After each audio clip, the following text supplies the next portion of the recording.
Have you ever heard or told someone after a tiring week that let's go for a walk in the park? Or why don't you take a break and go on a vacation?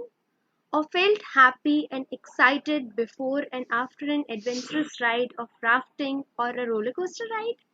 Hi, this is Komal Ganchandani from Pehla Beginning in conversation with Dr. Eric Brymer. Good afternoon, sir. Good afternoon, and thank Thank you you very much so for much for inviting me. joining us. Thank you so much for accepting our invitation.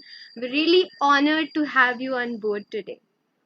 Pehla You're Beginning very is an welcome. initiative for mental health awareness. Today, we are going to talk about Happiness Mantra 2, nature as a source of mental health, happiness and well-being. How can we use nature as a source to become happier in life?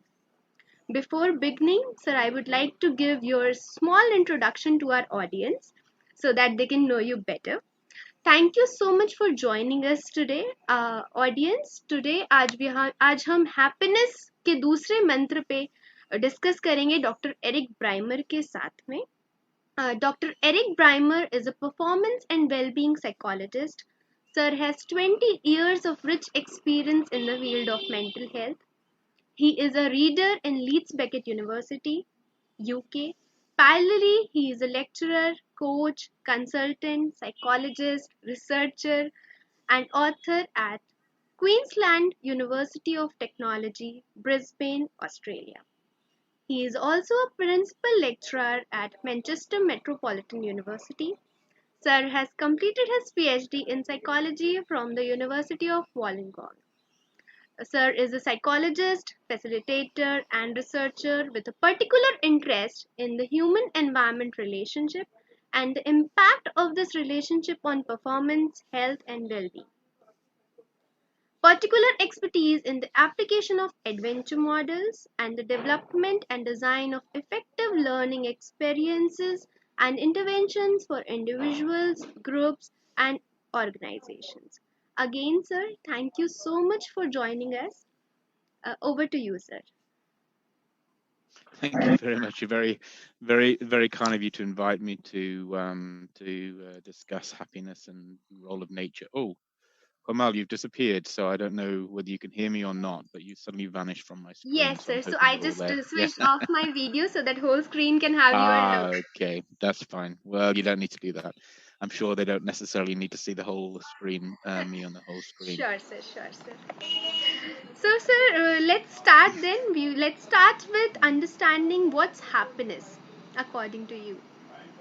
According to me. Okay, so uh, I guess there are two types of happiness, very broadly, but it's that feeling of being content, that feeling of high level well-being, flourishing, that feeling that things are going your way. There are the two types that I refer to is that are often sort of mixed up as the immediate sort of type of happiness, which is the what we call the hedonistic happiness, the sort of instant pleasure you might get from some people from meeting or just watching comedy or something along those lines. But then there's a more enduring kind of experience, which may not come with hilarity and laughter all the time, but is this feeling of content, this feeling of life's going your way, this feeling of overall well-being. My work is probably more aligned with the second, but actually you find that they're sort of both connected some way or other. So they cross over both elements really. So, sir, how is nature a source of happiness and well-being? Well, I think that's a very large question. So I'll try my best to try and answer that one in a simple way. First of all, I think the question mummy itself please is हाथ probably a bit जोड़ रहे हैं challenging बाहर in the please sense that please. we need to get past this idea that nature is a pill, that you apply it to human beings and all of a sudden happiness happens, like the green or orange pill you might get for one reason or another. Essentially, the natural world, we are, from an evolutionary perspective, we are part of the natural world. and the natural, and we are in from that perspective an aspect of the natural world. And really, what's happened over the years is that we have been very, very good at designing our societies and designing our systems and processes and our physical environment, cities, and so forth, to minimize the impact of the downside, i.e., make sure to minimize the impact of not having water and not having food and so forth and so forth. And of course, you've got the typical examples of that in the major cities of the world. But the problem with that is that it's only focused on the bottom level. It's only focused on minimizing the bad stuff. And actually, what's happened as a result is we have also minimized the opportunities for the good stuff, the flourishing, the quality of life, the happiness, and so forth, because we have, well, I say we, probably more Western societies than anywhere else, have essentially designed out the natural world. Whereas natural world is our home. The natural world is where we belong, and our senses, physiologically and psychologically, we are attuned to information in the natural world far more than we are in an urban context.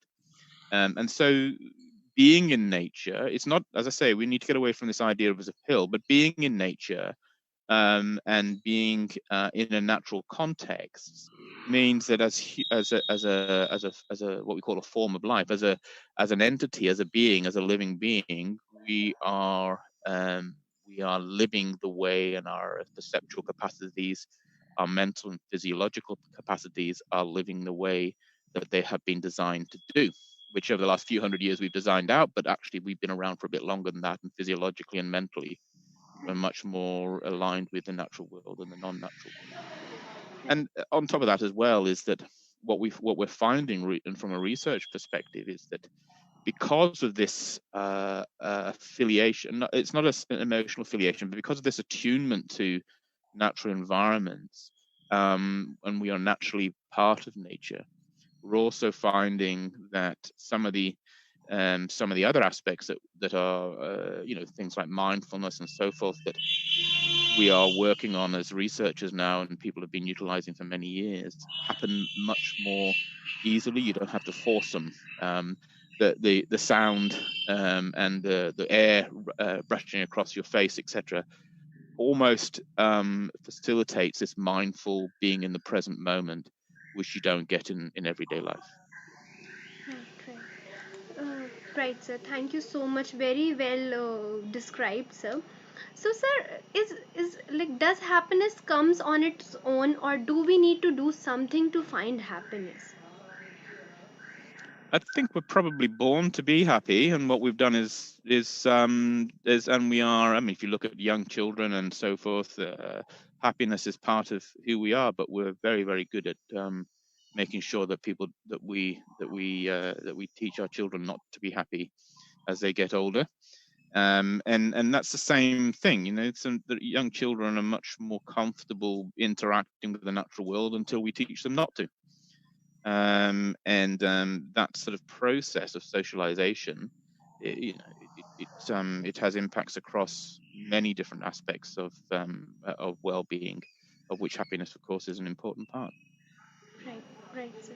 Sir, are there any challenges to stay happy, or to stay, like, to find your well-being, like we say? Oh, there are challenges. Our modern world is full of challenges. We think that buying the new iPhone is going to make us happy. We think that having the flash red car is going to make us happy. We think that having the marble floor, or the whatever it may be, the gold chain or something like that, is going to make us happy. Those are the sort of instant hedonistic pleasures that may sort of make us feel, if you like, something like happiness for a short period of time. So the challenges are everywhere and constant, and our everyday world is designed to give us those challenges.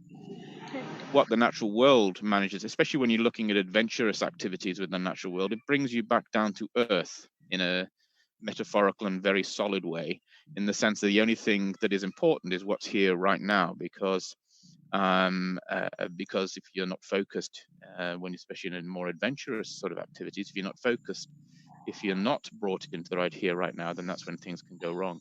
The natural world does that anyway, whether you're gardening, whether you're, taking wildlife photographs, whether you're bird watching, whether you're doing adventurous activities, because of the sort of the fact that we are attuned more to the natural world. So anything that's not like that is going to give you challenges to remain happy. And sir, how should we, fight these challenges, address these challenges? Challenges for getting in nature, or challenges for finding for happiness. Challenges for finding happiness first, and then from nature as a source of happiness. Um, well, happiness is probably not the broad notion of happiness is probably not my area of expertise, but I would say one of the things that's going to be quite important to do is understand what that is, and to realize that actually the purchase and the gold ring, etc., is not happiness. Happiness is much more of an enduring, content feeling, and comes from sort of a longer term set of experiences. And some people would argue that social experiences, family, and so forth are important. My expertise is that being in nature and accepting that we are part of nature, and not that we are not the overbearing lord of nature, which we seem to think we are. Hence, problems with climate change, problems with reductions in biodiversity, problems with all sorts of issues, which are coming back to bite us nastily now. Hence, we're in the middle of a COVID pandemic. That's all because of our thoughts that we are somehow not nature, and therefore superior to something that is we are considered to be nature. That's something that is not human, which is an issue that we have to face across the globe. It's not just one culture or another culture. It's a global issue. And unfortunately, the glittering things, the red cars and the speedy engine, the gold rings, and all those sort of things, the little baubles that we like, that seem to attract us and get in the way of long-term happiness. There is something about human nature that finds those attractive too. So I think in some ways we're learning that those baubles, those fancy things that we're looking at, are not directly linked to happiness. But what we haven't learned yet is the importance of our natural environment, and what that means to us. And maybe we'll get there. I don't know. There are people around the world that are quite passionate about trying to change the way Right. that we interact with nature, Right. but it's a challenge. Right. So, sir, that brings to a question. Actually, that was the reason for our today's webinar, so that you can give us some ways or tips that a day-to-day human being, a normal human being like me or you, can find some ways to become more happier, as a from a source of nature, any source of nature around us. Yeah. How can we be happy from that? Well, one very simple way is to notice the natural world around you, whether it's the ant in the crack, or the flower that's coming out of the wall, or whatever it might be, is to actually spend energy and effort noticing it, being mindful of the natural world around you. If you can do that 3, 4, 5 times a day and just be aware of it and notice it, and notice how wonderful it is, that seems to work quite well. Immerse yourself in natural things. If you're living in a city environment, maybe it's about plants and herbs and so forth. Maybe it's become more attuned to where your food comes from. To think more carefully about how in a smaller way. If you're lucky enough to have a garden, think carefully about what you're doing there. Does it need to be concreted, or does it need to be grassed? Could you plant food there? Could you interact more effectively that way? And then, of course, hobbies that we can pick up as well in a bigger way. Bird watching, wildlife photography, whatever it might be. But I think the major change that for most people that would work effectively is to rethink their role and the relationship between themselves and the natural world, and to realize that we are just like the fox and the elephant. We are part of nature. and our home is nature, and our life revolves around nature. And once that realization and the set of values that comes with that realization is embedded, then a lot of these other things I just spoke about will be part of your everyday life anyway. And they can be got whether or not you're undertaking particular behaviors, or whether you come from the top and you have a different understanding, a different identity in relation to the natural world. So basically, it's about your spiritual perspective, your sense of identity in relation to the natural world. It's about the set of values that comes with that. It's about the developing the skills and capacities to interact more effectively with the natural world one way or another. And it's about the behaviors that you undertake on a day-to-day basis. Right, right, sir. So I want to give a message to our audience that let's accept that nature is our home. Let's find some happiness from nature. We can, like sir said, that we can do gardening, we can do some bird watching, maybe wildlife photography, and there are so many options. All Seem we to need have to gone. I do. don't know whether it's just me. Oh,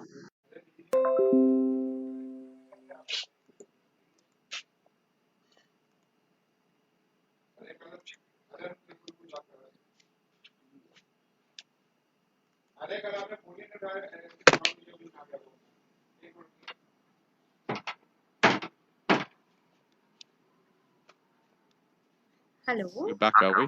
Yes, sir. Yes, sir. Some network issue Fantastic. came up. Okay, just a second. Just let me check. Yeah, the wonders of technology. It's the Yes. natural world telling us that we shouldn't be using technology. True. Just a second, so let me check if the live is going on or not. Just Mm.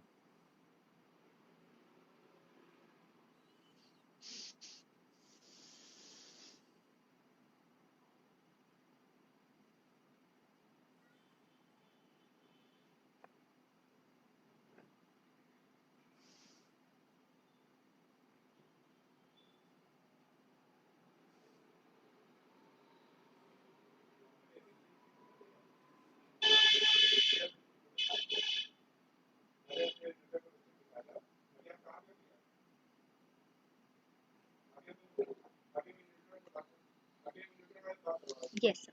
It's back. Yeah. So we were discussing that there are so many ways for becoming more happier. Mm.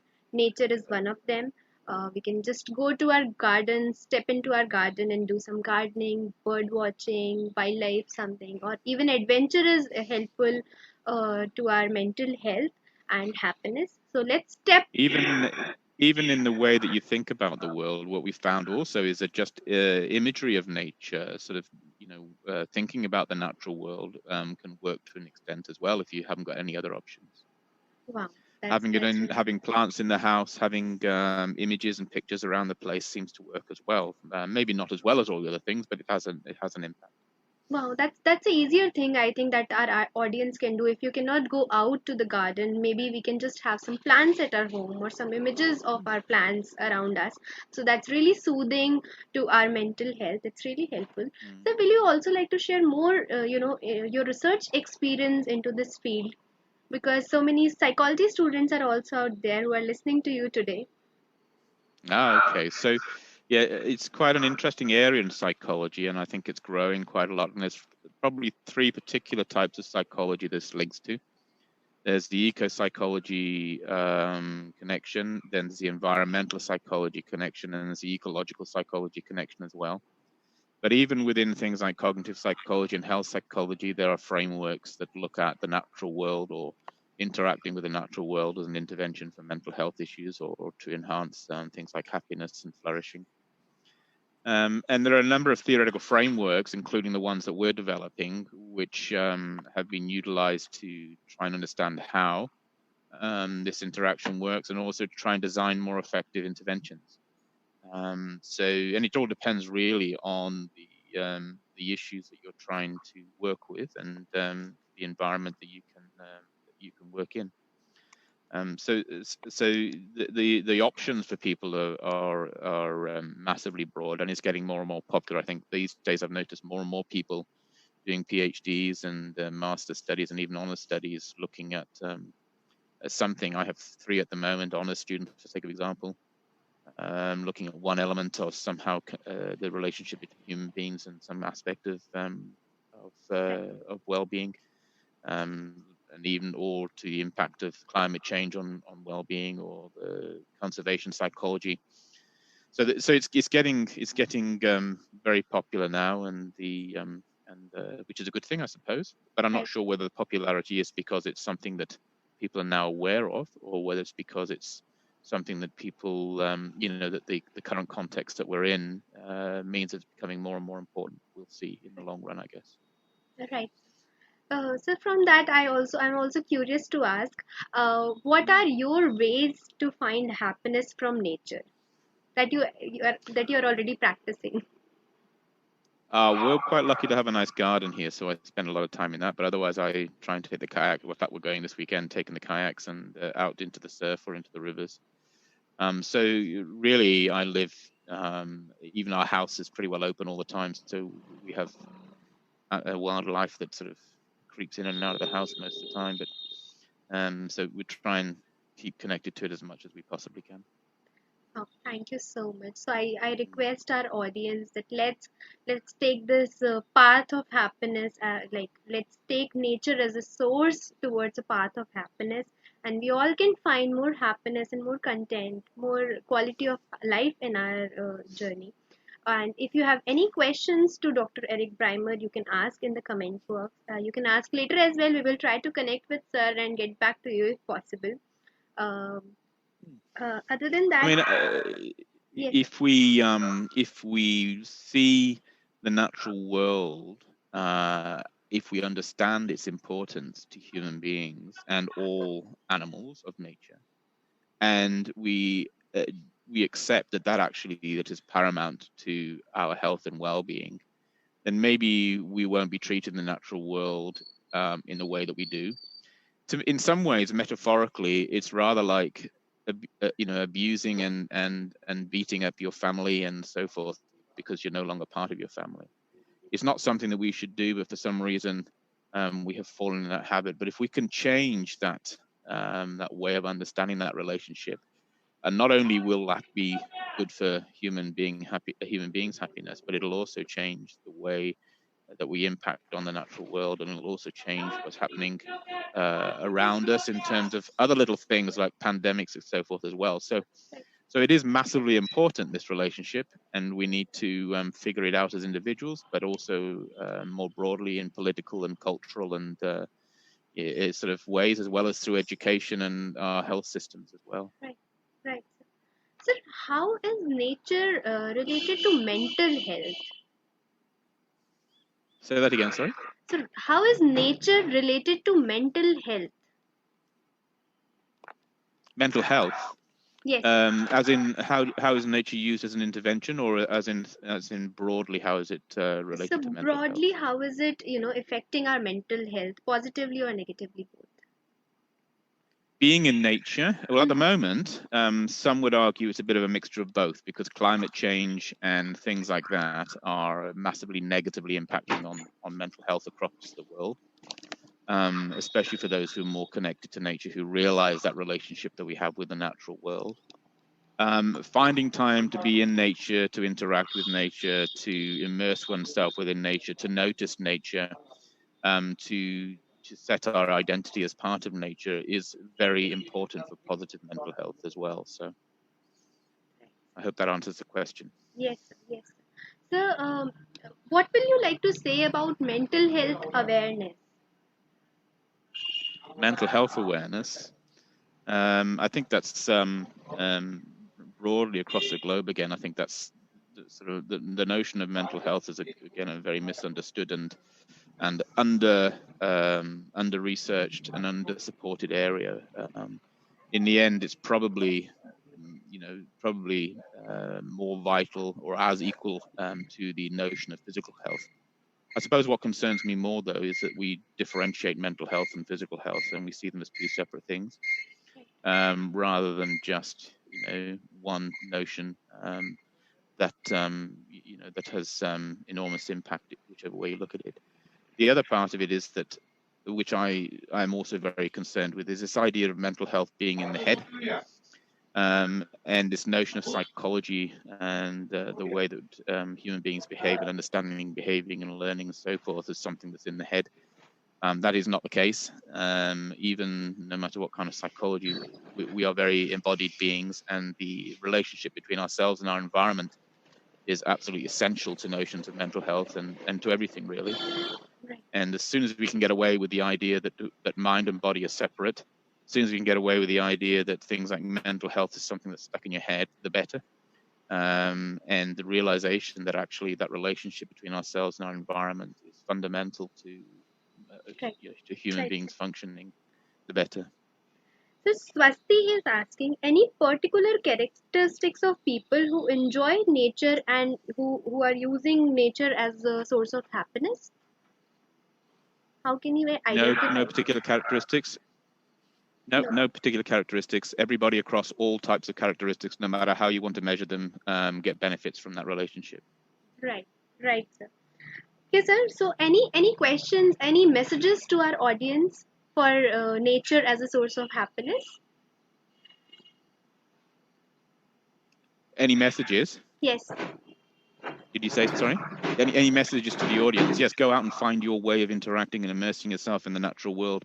Find your way of conserving nature, of adding to the natural world, of same way as you would try and add to yourself by putting on jewelry or makeup or the clothes you wear or whatever. Think about how you can do that for the natural environment and how you can add to the natural environment and give back to it and interact much more positively. That will be enormously beneficial. If we all did our own little bit, the world would change very quickly.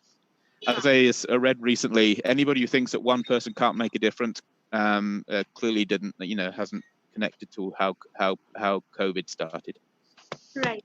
Right, sir. It I only hope takes one everyone. person for a movement to happen. Right. I hope everyone finds this message and reaches out to nature and find their happiness. Any final message for mental health, sir? Specifically, maybe to Indian population. To the Indian population, yeah, I think as much as there is a difference between the Western and the typical Western and the Indian perspective on interventions to support mental health, positive mental health, and interventions to manage negative mental health, and differences in the role of family, the role of communities, the role of culture, and so forth. What we are finding very broadly is that human beings are very much part of the natural world, and this works across all cultures and across the globe.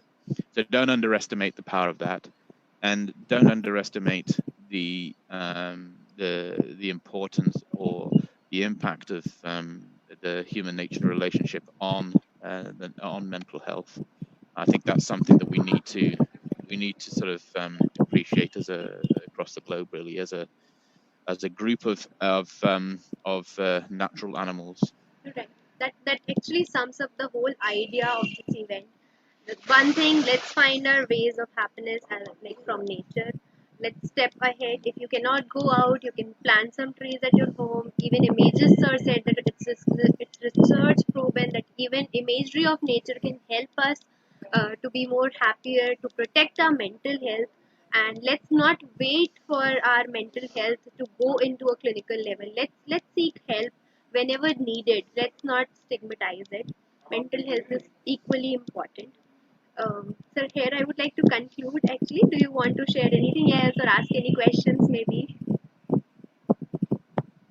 I'm just you're cutting out a little bit now, so I'm not quite sure whether I fully heard the last bit. But I suppose one way of looking at it is there's 4 different levels. If we can enhance mental well-being and encourage notions such as flourishing and being as well as we possibly can, that's where we should be working.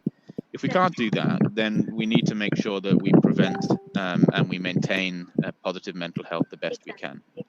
But of course, life happens and things happen. So sometimes our mental health does deteriorate and we do have issues. Some of them are temporary, some of them are more permanent. But if the next issue is if we are, for some reason, we do find ourselves with mental health issues, and they need to be managed to make sure they don't get any worse, or they need to be improved somehow. So you're back into the I'm okay or working towards well-being. Then we shouldn't be afraid to approach the experts any more than we would do if we had a broken leg or something along those lines. We wouldn't sort of, ignore it or pretend it wasn't happening or something like that. And then, of course, there is the other idea is that just if we do have a mental health issue, something that is that we're struggling with, it's not something any more than having a cold or a flu or something like that. It's not something that that we should be afraid of or concerned with. But again, these things are always worked out much better with help and support. To some people, that's the doctor and the psychologist and psychiatrist are very supportive. For other people, it might be family, community, but it's not something that we should be afraid of or concerned about. It is there just as much as breaking a leg or getting some kind of physical. Right. Very nicely you have concluded the gist. Actually, that is where Pehla Beginning is also working towards, to protect your mental health. Do not wait for your problems to go at more clinical level and more serious level to seek help. Seek help as soon as possible, just as you seek help from a doctor when you have a fever. It's equally important. So, sir, it was an amazing experience for all of us, and we want to extend our heartfelt gratitude for being so kind to take the time out and collaborate with us. It was Very really welcome. an Thank you for interactive inviting me. session. Eagerly looking forward to having more such interactive sessions and learning sessions and collaborations. Big gratitude from Pehel family. Thank you so much. Thanks to our You're welcome. audience for joining us. If you have any more questions, any comments, you can comment on our Facebook page. We will also share the live video soon on YouTube and Instagram IGTV channels. And we will meet again next Friday live session with more such experts, and we will find more ways of being happy and protecting our mental health. Thank you so much, sir. I would like to just end the live session here.